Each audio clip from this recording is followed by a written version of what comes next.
I love this simple, tasty tray bake of winter roasted veg. Prep the vegetables, peel and de-seed and cube some butternut squash, some potatoes, some cauliflower, some nice big chunks of red onion, and some herbs. Keep the cauliflower leaves, they're great stir-fried with noodles. Pour some oil over the veg, mix well, add the cherry tomatoes, the red onions, some chopped garlic and some fresh herbs like basil. Give it a good mix and cook in a hot oven for an hour, placing foil for the first half.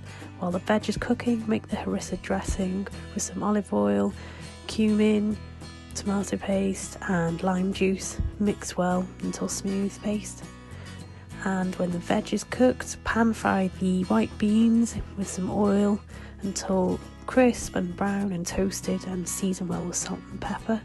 Then layer the veg, the fried beans and the harissa dressing topped with some leaves. So good, guys. Enjoy.